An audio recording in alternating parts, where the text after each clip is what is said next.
আসসালামু আলাইকুম। আমরা বিভিন্ন সময় এই ধরনের একটা রোগে ভুগে থাকি, জয়েন্টে জয়েন্টে ব্যথা হয়। কারো রাত্রে বাড়ে, কারো সকালে বাড়ে, কারো সারাদিন হয়। ওষুধ বাদ দিলে থাকা যায় না। কারো সকালে বিছানা থেকে উঠতে কষ্ট হয়, ওষুধও খাচ্ছি এও পারতেছে না। কারো কি হয়, হাতে ঝিনঝিন করে ব্যথা হয়, চুল বাঁধতে যায় না, রান্না করা যায় না, বাচ্চারে কোলে করা যায় না।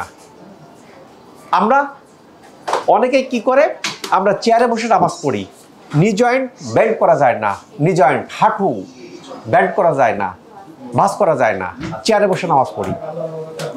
চেয়ারে বসে নামাজ পড়তে পড়তে, হাই কমোড ব্যবহার করতে করতে নি জয়েন্টটা এমন স্টিফ হয়ে যায়, আর ইচ্ছা করলেও স্বাভাবিক অবস্থায় নামাজ পড়া যায় না। উপায় কি? যে আপনার কি কি সমস্যা ছিল? সমস্যা হাতে পায়ে। আগে হাঁটুতে কি সমস্যা ছিল? হাঁটুতে পড়ে গেছি, পড়ে যাওয়ার কারণে ব্যথাটা দেখা দিচ্ছে। হাঁটুতে ব্যথা আর ঝিমঝিম করতো? ঝিমঝিম পায়ের এই কোণগুলোর মধ্যে ঝিমঝিম করি বদ্ধ হয়ে যেত। ঝিমঝিম করে বদ্ধ হয়ে যেত? জি জি। নামাজ পড়তেন কিভাবে? নামাজ পড়তাম চেয়ারে। চেয়ারে নামাজ পড়ছেন কত বছর? 2.5 বছর। 2.5 বছর? হ্যাঁ, 3 বছর এই অবস্থা। 2.5 বছর 3 বছর চেয়ারে বসে নামাজ পড়ছেন, এই সমস্যা। আর কিছু না, হাতে কি অসুবিধা হচ্ছিল?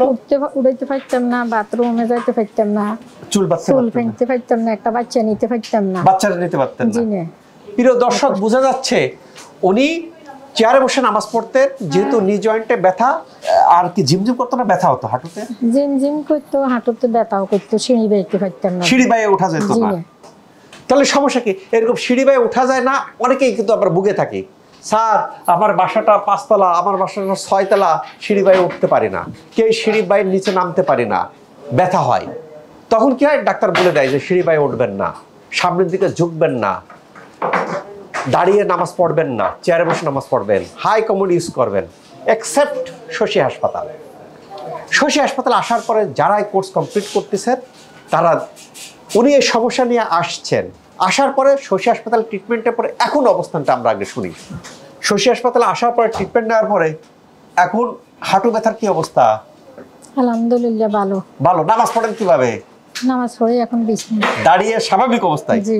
আল্লাহর কাছে শুকরিয়া। শুকরিয়া কার কাছে হবে? একমাত্র শুকরিয়া পাওয়ার অধিকার আল্লাহ। কেন? উনি 2.5 বছর 3 বছর চেয়ারে বসে নামাজ শুরু করছেন, এই চলতো চলতো চলতো চলতো। এখন শশী হাসপাতালে ট্রিটমেন্টের পরে কি দাঁড়িয়ে সুন্নত তরিকায় নামাজ পড়তেছেন, দাঁড়িয়ে রুকু দিয়ে সিজদা দিয়ে। জি জি। শুকরিয়া কার? আল্লাহ তাআলা। যে আল্লাহ তাআলা ওনাকে এই সমস্যা থেকে মুক্ত করলেন। এটা কিন্তু আমাদের অনেকেরই সমস্যা। একটু আগে আমি 2জন রোগী দেখলাম কি যে একজন স্কেচ নিয়ে, লাঠি নিয়ে হাঁটতেছেন। আমি দেখার পড়লাম কি যে ওনারটা এত পরিমাণে ক্ষতি হয়েছে, 60 দিন লাগবে। স্যার, আমার বাড়ি চিটাগাং, আমি তো টাইম নাই। ভালো হবেন না। উনি যদি কয়েকদিন ট্রিটমেন্ট নাই, উনি ভালো হবেন যদি আমার প্রোটোকলটা মানেন। প্রোটোকল মানবেন না, ভালো হবেন না।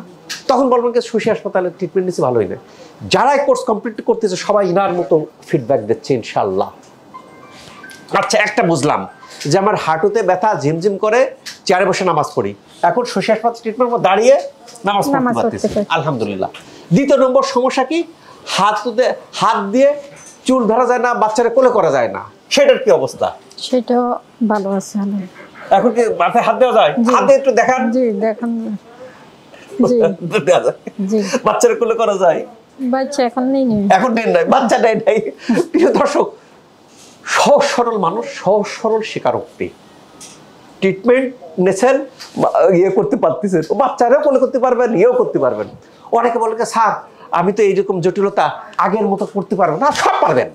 কেন? এখানে কি হয়েছে, যে কারণে এই জিনিসগুলো, কারণগুলো রিফিল করা হয়। রিফিল করলে বলে আগের মতো দৌড়াতে পারবেন, হাঁটতে পারবেন, সব কাজ করতে পারবেন ইনশাল্লাহ। বুঝতে পারছেন? অনেকে কি বেল্টে মুভমেন্ট করেন, কোমরে বেল্ট, ঘাড়ে ব্যান্ড। শশী হাসপাতালে সব আউট। শশী হাসপাতালে যারা লাঠি নিয়ে আসতেছেন, হুইল চেয়ার নিয়ে আসতেছেন, স্কাচ নিয়ে আসতেছেন, আমার কোর্সটা কমপ্লিট করবেন, করলে দেখবেন যে সব বাদ হয়ে যাবে। স্বাভাবিক অবস্থায় যেভাবে ছিলেন সেভাবে হবে। ইনার সাথে আসছে ওনার ছেলে। আপনি কোথায় থাকেন? কাতারে থাকেন। মার এই যে ডেভেলপমেন্টটা, আপনার মনোভাব কেমন? আলহামদুলিল্লাহ, আমার আম্মু বলছে আপনার ভিডিও দেখার পরে যে ওনার এখানে হাসপাতালে অনেকদিন অবজারভেশন করছি আমি, আপনার ভিডিও দেখছি প্রায় 3 মাস পর্যন্ত। আপনার দেখা যাওয়ার পরে পরবর্তীতে সিদ্ধান্ত নিলাম যে এখানে চিকিৎসাটা নেওয়া ওই হিসেবে এখানে আসা আর কি। এখন মোটামুটি আলহামদুলিল্লাহ ভালো আছে। এই যে সন্তান যখন মা এরকম ভালো হচ্ছে, মা কষ্ট করে, তখন তো সন্তান ভালো থাকে না। বিদেশে থাকলেও ভালো থাকবেন না। যখন ফোন দেবে, ও বাবারে উঠতে পারতেছি না, সন্তানের মনে মধ্যে দুঃখ থাকে। কিন্তু যাবেন কোথায়?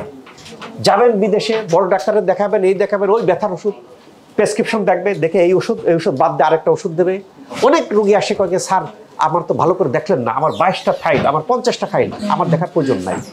ও দেখবে কে যে ওষুধ দেবে, এই ডাক্তার কি ওষুধ দিয়েছে, ওই ডাক্তারকে দেখা দিয়ে ওষুধ দেবে। আমি তো ওষুধ দিই কাজে উনি কি করবেন? উনি বিদেশে থাকেন, মায়ের এই কথাগুলো ভালো লাগে না, কোনো সন্তানের ভালো লাগবে না।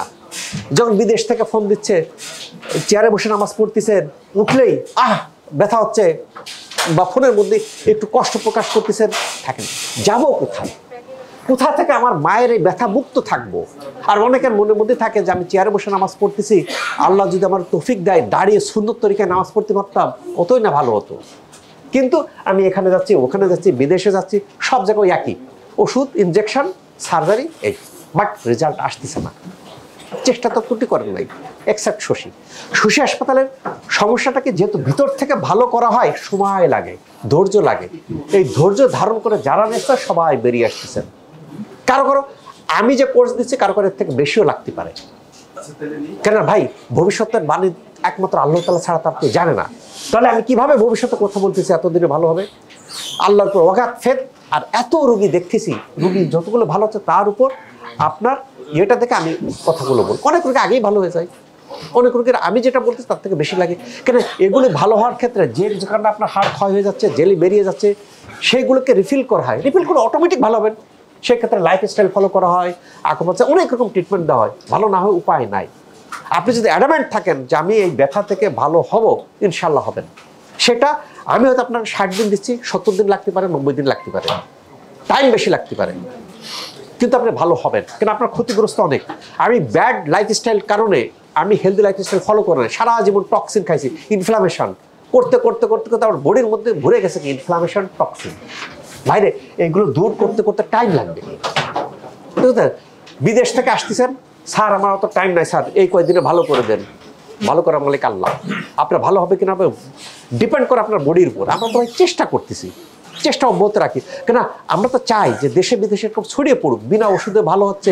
আমরা কোনো ব্যথার ওষুধ দিই না, স্টেরয়েড দিই না। ন্যাচারালি হিল হতে কতটুকু টাইম লাগবে সেটা আপনার বডির কন্ডিশনের উপর ডিপেন্ড করবে, আপনার বডি কতটুকু নিতে পারছে। এই যাদের জয়েন্টে ব্যথা, রিউমেটয়েড আর্থ্রাইটিস, পরিচালনা থেকে বাদ ভালো হয় না, বাদ সব ভালো হয়। শুধু টাইম নিয়ে আপনার সাথে আমার কোন থাকবে। আপনি আসলে বলতে পারেন যে স্যার আপনি 30 দিন দিয়েছেন, 30 দিন ভালো হয় নাই, আমি মানি।